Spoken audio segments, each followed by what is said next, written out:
welcome to Tea Time. This week we thought we would chat to you about our social skills program. You would have seen some information about it on Story Park and on Facebook.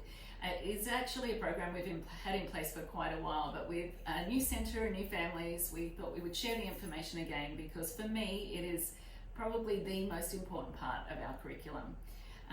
We often get asked questions about the academic abilities of our children or what we're going to do in the classroom to enhance academic abilities. And I'm always happy to answer those questions and talk about that, but I truly believe that the emotional and the social development of a child is essential to their well-being and further success when they leave us and go out into the big world and head into school. So Ellen and I have talked about this a lot and talked about how valuable it is to have a good understanding of what social and emotional well-being is for our educators and why it's important.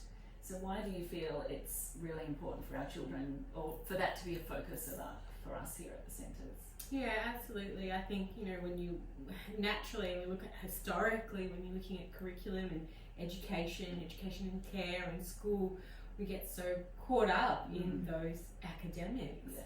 When their writing skills and their maths abilities, we often put less emphasis on, or maybe even forget about that social development and that emotional development. And we know when we look at child development that it's not just about talking and cognition, so their ability to learn, but there's so much more to a child's development. And we've talked before about building resilience, the emotional well-being of children and parents as well. So if we can address that nice and early and build those skills up to ensure we're equipping the children to be able to navigate this world. And don't forget, this world is a social world. Yes. We live in a world with other people. So we could be the brightest person cognitively and speak beautifully, but if we can't interact on a social level or understand our emotions in others, that causes kind of hiccups along the road.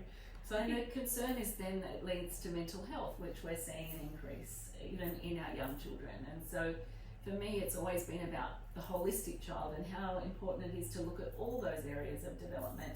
But I truly believe that social and emotional development helps us with all the other areas of development. That confidence building is essential. And so this program just is something that we focus on in all our classrooms across all our centres, and we just give messages to the children each month that can be then shared at home. And the messages can be as simple as making friends to coping with anxiety, and they're just they're delivered in story, in play, we have wonderful puppets that we use. And in song, they're just messages that are sort of become a focus for us, and then it just becomes sort of second nature, and then it's something that we sort of talk about all the time, and we're just trying to build their armour of social and emotional intelligence, I guess. And I think I'm really excited to hear about this type of a program. For years I would be asked to come into centres because there might be a challenge in the room, there might be some behaviours of concern that are happening, and then when I'm doing my observation in that room, to me what was missing, or what would be missing, would be that child or that particular group of children actually haven't learned how to share, and how to take skills, and how to take turns whilst they could sit and complete their pre-academic worksheet at the table. When it came to those more incidental social play activities, they hadn't sort of acquired and built and practiced those skills. So to me, I feel as though it really is a foundation that we need to be embedding in all of our early education and care settings to ensure that we don't end up in a place where we do have challenging behaviours. So really I see it as more a preventative curriculum that all centres should be doing. So this initiative to me makes me very excited because I think it's really developing that holistic child. Which is our ultimate goal all the time, and to give all of our children every opportunity to succeed. So I feel it's our job to teach them some of these basic skills. We sometimes take for granted that children should just know how to share, and we get disappointed when they can't share, and I just think that's so wrong. we understand how important it is to teach children ABCs and later on, but we don't really value the importance of teaching behaviour or having activities and experiences and engagement so they can understand things like sharing or making friends or communicating and talking, and it's I find that quite fascinating that we understand we've got to teach the academics, but we just assume the behaviour will work itself out and children will automatically know how to do the right thing. And then we're disappointed, or we feel like we've got to get a psychologist in to approach some of these concerns.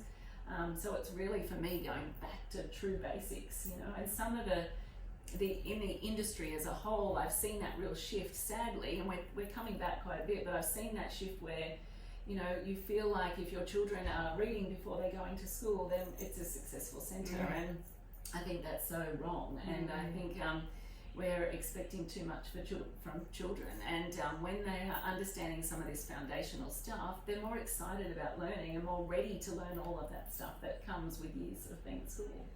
So it's really just the basics, and it can be as simple as songs when they first come into the classroom, songs about learning their friends' names and things that I remember doing many years ago at preschool, but for a while they got forgotten because we really wanted to do these super exciting science experiments or these super exciting academic activities or experiences, and some of those real basic, throw the ball, share it around, say each other's names as you throw it, all of those things, they're teaching children such valuable stuff.